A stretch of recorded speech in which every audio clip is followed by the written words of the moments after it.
கர்த்தர் வேண்டதாக என்ற வசனம் யோவேல் 2ஆம் அதிகாரம் 25ஆம் வசனம்.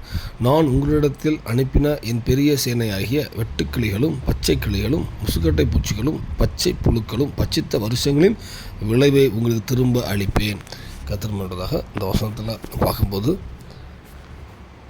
இஸ்ரவேல் ஜனங்களுடைய எல்லா அந்த சிறுமையான காலங்கள், ஒரு கர்த்தருடைய நம்ம சில பாவங்கள் செய்யும்போது கர்த்தர்கிட்ட சில சிறுமைகள் வருது. அப்போது ஆனால் ஒரு காலத்துக்கு நம்ம மன்னிப்பு கேட்குறோம், கர்த்தர் மன்னிக்கிறார். மறுபடியும் வரும்போது அந்த காலப்பகுதி இருக்கலாம், இந்த இடைப்பட்ட காலத்தில் அநேக இழப்பு இழந்திருக்கும், அதையும் தாரேன்னு கர்த்தர் சொல்கிறார். இஸ்ரவேல் ஜனங்கள் கொடுத்த தேவன் நம்ம வாழ்க்கையிலையுமே நம்ம அநேக காரியங்கள் நம்ம இழந்திருப்போம்.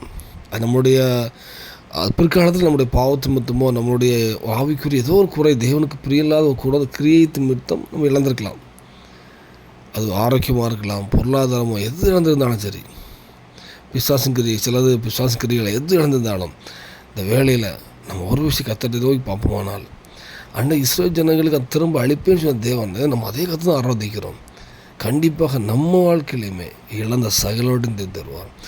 ஒரு ஒரு ஒரு இடைக்க ஒரு பல ஆண்டுகளாக நீங்கள் கஷ்டப்பட்டுருக்கலாம், அது பொருளாதார ரீதியாகவோ ஆரோக்கியத்துலையோ எதுலையாவது நீங்கள் இழந்து ஆண்டவரே நான் இருந்துச்சு இப்போ எதுவுமே இல்லையே ஆண்டவரே சிறுமையாக போயிருக்கலாம். ஆனால் இத்தனை வருஷத்தில் நீ எவ்வளோத்துக்கு உங்கள்கிட்ட அந்த பலன் இருந்துக்குமோ அந்த பலனை கற்று தருவார்.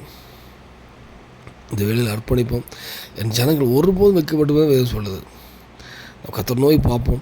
நீங்கள் பட்சித்த நீ இழந்த வருஷங்களின் விளைவை தேவன் தருவார். அதுக்கு அர்ப்பணிப்போம், தேவன் நோக்கி பார்ப்போம். ஏன்னா நம்ம கண்டிப்பாக தேவன் ஆசீர்வதிப்பு அந்த பூமியில் சாட்சியாக தருவார், உங்களை விசேஷமாக நடத்துவார். நீங்கள் அதை பட்சித்த வருஷங்கள் விளைவை உங்களுக்கு தரும்போது இது ஒரு வித்தியாசமான ஒரு அனுபவம். அதை நீங்கள் அனுபவித்து நீங்கள் கர்த்தர் வரும்போது நீங்கள் ஜீவிக்க சாட்சியாக இருப்பீங்க. உங்களை பார்த்து அநேக ஜனங்கள் கர்த்தரெடுத்து வருவதற்கு உங்களை ஒரு சாட்சியாக மாற்றுவார். அதுக்கு அர்ப்பணிப்போம். தேவன் கிருபை செய்வாராக. ஆமென்.